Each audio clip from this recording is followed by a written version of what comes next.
Bien, bonjour chers tous, bonjour chers toutes, j'espère que vous allez bien. Je suis votre frère, Herman à l'état civil, le docteur Boom, ou vous pouvez aussi m'appeler Herman Ivoire USA. Je suis très honoré d'être là encore aujourd'hui dans cette vidéo pour vous parler d'un sujet, ou du moins pour essayer de répondre à une question qui me revient très souvent. Plusieurs personnes me disent comme ça: ah Herman, est-ce que à 40 ans, est-ce qu'il y a encore de l'espoir? J'ai 40 ans, je n'avance pas. D'autres me disent que j'ai 50 ans, j'ai 45 ans.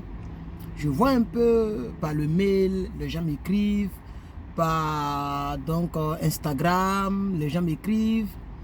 En ce qui concerne Snapchat, j'ajoute seulement que des personnes que je connais personnellement, c'est-à-dire physiquement, des personnes que je connais physiquement. Vous voyez, tant que je ne t'ai pas vu une fois physiquement dans ma vie, que je n'ai pas parlé avec toi une seule fois physiquement dans ma vie, je ne pourrai jamais t'ajouter. Donc, il y a plusieurs personnes qui m'ajoutent sur Snapchat, mais malheureusement, je n'accepte pas. Ok? Voilà. Mais j'aimerais dire, les personnes à 40 ans, j'ai 40 ans, d'autres même j'ai 35 ans, j'ai 30 ans. Moi, j'ai plus de 30 ans. Mais il y a encore de l'espoir, je n'ai pas 40 ans, je ne suis même pas encore proche du tout même. Je ne sais même pas encore, il y a encore plusieurs années pour que je puisse avoir mes 40 ans. Mais je vais te dire, le plus grand employeur aux États-Unis a eu du succès à partir de 41 ans. J'oublie son nom, je peux chercher son nom ici, mais je connais sa plateforme, ça s'appelle Walmart. Walmart, M-A-L, Walmart, c'est ça non? M-A-R-T, Walmart. Walmart, voilà. C'est un supermarché américain. Un grand, même quand je suis parti faire mon training pour travailler à Amazon, ils ont dit ça. Lorsqu'on faisait les trucs, on dit que celui-là, le gars de Walmart là, il a commencé presque très tard dans sa vie. Et un peu, il est devenu plus puissant. Vous avez le gars de Ford. Ford, je crois, si ce n'est pas 42, c'est qu'il a 39 ans. Ils ont conçu la première voiture Ford. Mais aujourd'hui, il n'est plus de ce monde, mais je vais dire que sa marque, et il a profité de sa réussite avant de partir. Vous voyez? Voilà. Le gars de Amazon, il a quel âge aujourd'hui? Checkez, vous allez voir. Mais je suis sûr qu'il n'a pas eu du succès à partir de 12 ans, ni même à partir de 20 ans, j'en suis sûr. Parce qu'il a commencé il n'y a même pas trop longtemps, ça ne fait même pas encore une décennie, je crois, si je ne me trompe pas. Amazon, il a commencé il n'y a pas longtemps. Même chose comme le gars de Facebook. Donc, ce que je veux dire, c'est que, chers frères et sœurs, tant que tu vis, ne te dis pas que tu as échoué. Tant que tu vis. C'est vrai qu'à partir de 70 ans, 80 ans, bon, voilà. Là, il n'y a pas de... On peut comprendre.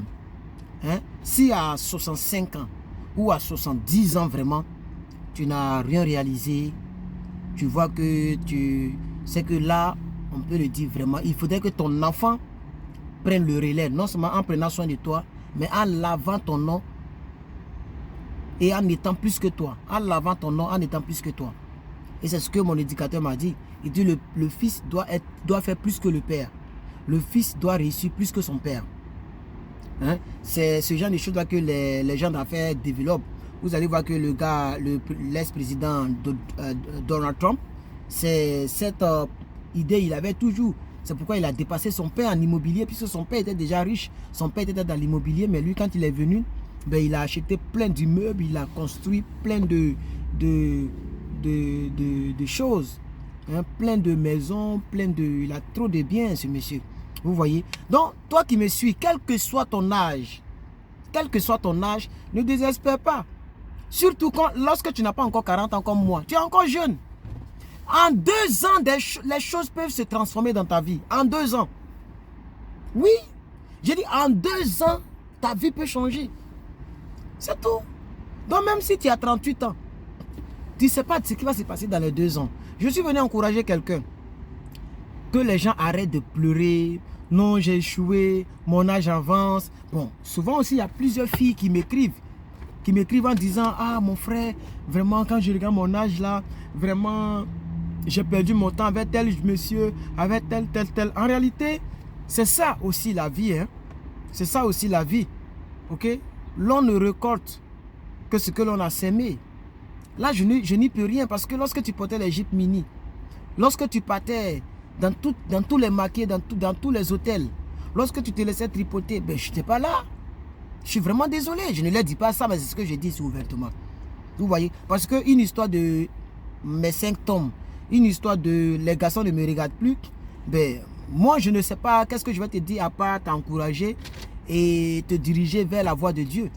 C'est-à-dire, donne ta vie à Dieu puisque tu es fatigué. La Bible dit, tous ceux qui sont fatigués et chargés, venez à Dieu, il va vous donner du repos. Si tu vois que tu es fatigué, moi je pense que le conseil que je peux te donner, c'est de donner ta vie à Dieu. Voilà, sinon nous, on n'était même pas encore on n'a même pas encore commencé à travailler pour dire qu'on va être fatigué. Et puis on a décidé la voie de Dieu. Voilà, parce qu'en 2004, j'étais très jeune. Peut-être même mineur, j'étais très jeune en 2004. Hein? Dans 2 ans, ça fait 20 ans. On est en 2022. En 2024, ça fera 20 ans. Tu vois? Donc ça fait même pas la moitié de mon âge. Ça dépasse la moitié de mon âge, je veux dire. Ça dépasse la moitié de mon âge. Parce que je n'ai pas quand même 40 ans. Je ne suis même pas encore proche même.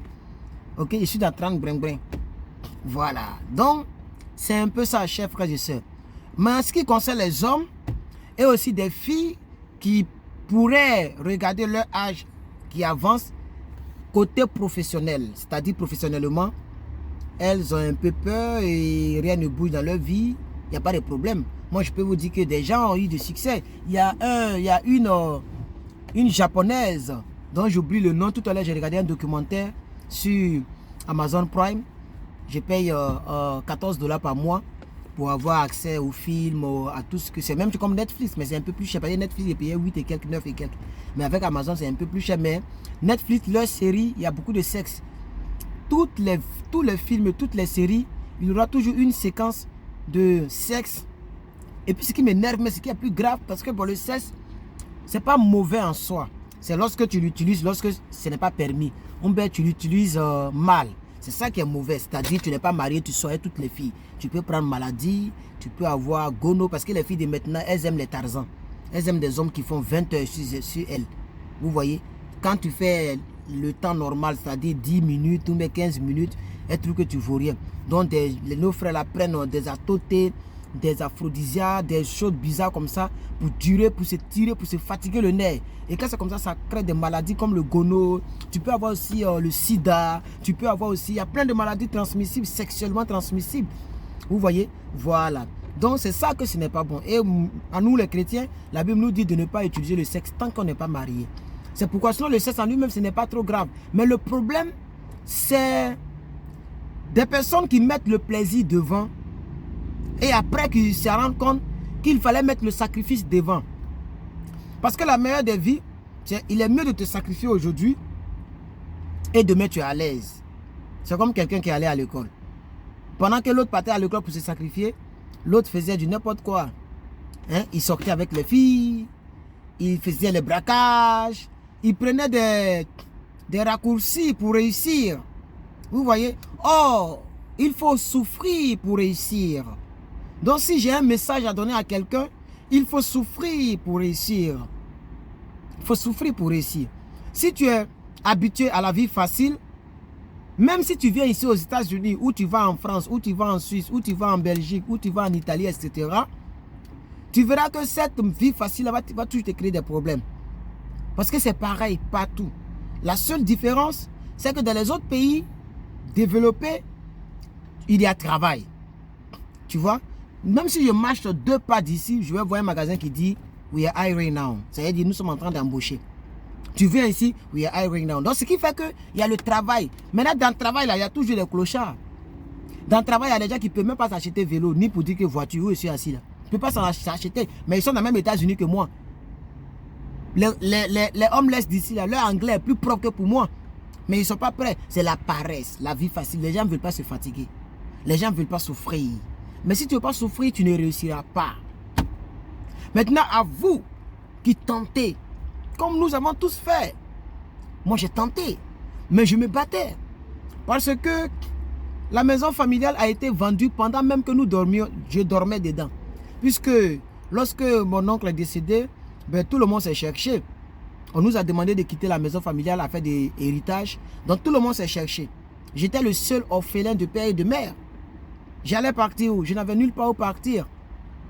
Mais après, en 2015, à partir de 2015 jusqu'à aujourd'hui, je ne vis que par moi-même. Les autres années, c'était un coup KO. Souvent, même dans un coup KO, c'est-à-dire ceux qui ne connaissent pas un coup KO, qui sont nés avec la cuillère familiale, la cuillère en or dans leur bouche, c'est-à-dire ils n'ont pas connu problème de nourriture, problème de tant. Un coup KO, ça veut dire que tu manges une fois par jour. Donc si tu as mangé à midi, tu vas attendre demain midi pour manger. Vous voyez un peu? C'est dans ce contexte-là que nous, on partait laver des véhicules. Parce qu'un homme normal, et là, j'avais peut-être, en 2015, je ne sais pas, j'avais quel âge, je ne sais pas, mais il était presque mineur. J'étais tout petit. Je pense que j'étais encore petit. J'étais encore très jeune, je vais dire. On va prendre un exemple. Peut-être 18 ans, un truc de ce genre. Donc, très jeune. Est-ce que tu connais un peu les... Donc, je me battais. On vendait de l'eau. Tout ça, ça est dans mon livre que je suis en train d'écrire. On lavait les véhicules. On faisait trop de choses pour pouvoir se débrouiller. Voilà, on ne restait pas là. Même en 2018, avant de venir ici, j'avais maintenant commencé à faire, à planifier pour faire mon cybercafé. On m'avait dit qu'il faut avoir au moins 1,5 million ou 2,5 millions pour 15 postes.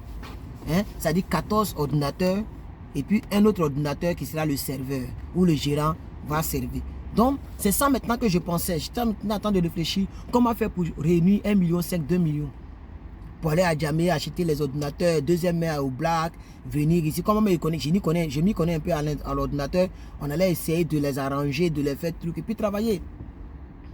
Donc si j'étais là-bas jusqu'à aujourd'hui, peut-être que j'avais déjà une petite PME, petite et moyenne entreprise, quelque part à Abidjan. Je vous assure, puisque j'avais déjà commencé. Je vous ai dit pour ceux qui me suivent que je partageais la connexion Internet. Dans la cour où j'étais, j'avais 2 box. Un box MTN. J'avais 2 box MTN, un pour la maison et un pour outside. Hein, c'est-à-dire je partais faire les photocopies, traitement des tests. Et il faut se sacrifier. Quand tu vas avoir quelque chose, il faut sacrifier. Vous voyez? Mais c'est de l'argent que je mettais là-dedans. Des centaines de mille que je mettais dedans. Oui, oui. Je mettais de l'argent dedans. Puisque j'avais un ordinateur portable, j'avais encore un ordinateur bureau, j'avais acheté imprimante. En même temps, ça fait 3 choses. Ça imprime, ça photocopie et puis ça scanne. Et puis photocopie couleur blanc-noir. J'avais acheté ça, je me rappelle très bien chez lui avec qui j'avais acheté, puisque je connaissais très bien ce monsieur. Il habitait à quelque part de ma maison, de là où on vivait en famille là. Donc c'est là-bas que je suis parti, un peu, je faisais mon BTS. Vous voyez? Donc c'est un peu ça les frères. C'est un peu ça. Ce que je veux dire pour tirer la conclusion, c'est de ne pas pleurer sur ton sort. Mon frère, ma soeur, Burkinabé, Camerounais, Togolais, Béninois, Ivoiriens, Sénégalais, Maliens, Guinéens, quel que soit de là d'où tu me suis, tu es aux États-Unis, tu es en France, en Italie, et puis ça ne va pas. Frère, moi-même, ça ne va pas chez moi. Moi-même, là, ça ne va pas chez moi. C'est tout à l'heure la même chose m'a payé. Facebook m'a payé 133 $, malgré que je ne fais pas assez de vidéos. C'est ça que j'ai pris pour pouvoir faire mes petits achats, pour tuer la semaine et puis pour mettre le carburant. Carburant, ça prend 45 $. Et là, l'aiguille était au milieu. Vous voyez? Et ma petite paye que j'avais reçue, j'ai envoyé quelque chose pour que ma tante, on dit elle est malade. Je ne suis pas là-bas pour voir, mais on dit elle est malade, que ça ne va pas. J'ai envoyé quelque chose. Il n'y a même pas appel pour dire, ah, merci. Hein. C'est ça que je n'aime pas chez nos parents africains aussi. C'est bizarre. C'est vraiment bizarre. Vous voyez, expressément, je suis là, il n'y a rien. Mais ils ont reçu, ils ont accusé de réception. Mais il n'y a pas pour dire que, ah, on a reçu un peu. C'est moi encore, je dois appeler pour dire, ah, est-ce que vous avez reçu? Et moi, j'ai décidé de ne plus le faire. Si vous avez reçu, je sais que Dieu va me remercier, Dieu va me bénir. Si vous ne voulez pas m'appeler, juste ne serait-ce que pour me dire que, ah, on a reçu, c'est que c'est pas grave. La partie là me fait un peu bizarre, mais ce n'est pas de ça qu'il s'agit. Peut-être un autre jour, on va en parler. Parce que c'est ça aussi. Pourquoi les personnes qui voyagent changent de comportement envers leurs parents ou leurs frères? C'est à cause de tout ça. Les petits détails comme ça. Vous voyez? Mais bref, ce que je voudrais dire, parce que ça fait déjà presque 15 minutes, animons-nous de courage. Je suis inclus de la souffrance. Je vous assure. Parce que le jour que je dirais que j'ai commencé à vivre, voici les choses que je regarde. Si j'ai ma propre maison, je suis marié légalement. Je ne vais pas vivre une vie de Mougou-Lessé, excuse-moi pour le thème. Vraiment, si j'arrive à vivre cette vie, quel que soit ce que je vais avoir comme bien, je ne serai pas bien dans ma peau. Parce que je n'ai pas grandi comme ça. Vous voyez un peu, non? C'est pourquoi ça fait partie de ma réussite. Vous voyez, non? Ça fait partie de ma réussite. Le jour où je serai marié à une femme qui est ma femme, et que Dieu m'aura donné une bonne femme, et le jour où j'aurai ma maison pour reposer ma tête. Les deux choses ainsi et ça, je ne vais pas dire que j'ai réussi en tant que tel, mais je suis en train de vivre, où j'ai commencé à vivre. Parce que c'est chaud. Ça ne va pas. Tout le monde souffre. Mais il y a des choses que je ne peux pas vous dire. Si je vous dis ça, vous n'allez pas croire. Mais un jour, je vais vous le dire. Quand la période sera passée, je vous dirai, étant aux États-Unis, hein, voilà ce que je connais comme souffrance. Tu te diras, waouh, mais on le voit dans une voiture, la voiture, vous voyez la voiture, non? Quand les gens voient ça comme ça, ah, il est assis dans sa voiture, il a le jet, mais les gens ne savent pas ce que les gens traversent. Vous voyez un peu. Donc, 16 minutes, que je vous bénisse. La vidéo a vraiment duré. J'ai beaucoup de choses à vous dire, mais si j'ai fait direct, j'ai fait 1h30 et ça devient long. C'est pourquoi je fais préenregistrer, excuse-moi pour ça, puisque j'ai pas assez de temps. Que Dieu vous bénisse, que sa grâce soit avec vous. Et je voudrais encore remercier toutes les personnes qui mettent les pouces bleus. Vraiment, je vois que mes vidéos sont beaucoup likées. Pour une vidéo de 1000 vues par exemple, regardez ma vidéo récente. C'est vrai que ça va nous prendre quelques secondes, mais je veux quand même remercier mes followers que vous êtes. Je vous remercie du fond du cœur. Je vous remercie du fond du cœur pour vos Herman Ivoirien USA. Voilà. Pour vos pouces bleus. Toutes les personnes qui mettent les pouces bleus, vous voyez cette vidéo fait 1200 vues. Et il y a 200 pouces bleus. Non, 199. Il y a 199 pouces bleus. Donc plus de 10%. Parce que pour que ça fasse 10%, il faut qu'il y ait 1900 vues. Mais il y a 1200 vues et il y a 199. Donc ça veut dire plus de 10% de ceux qui ont cliqué, qui ont regardé, ont liké. Je remercie ces 10%. Que Dieu vous bénisse. Merci pour le soutien. Merci pour tout ce que vous faites pour moi. Et que sa grâce soit avec vous. À la prochaine pour un direct ou pour une autre vidéo. Je vous remercie.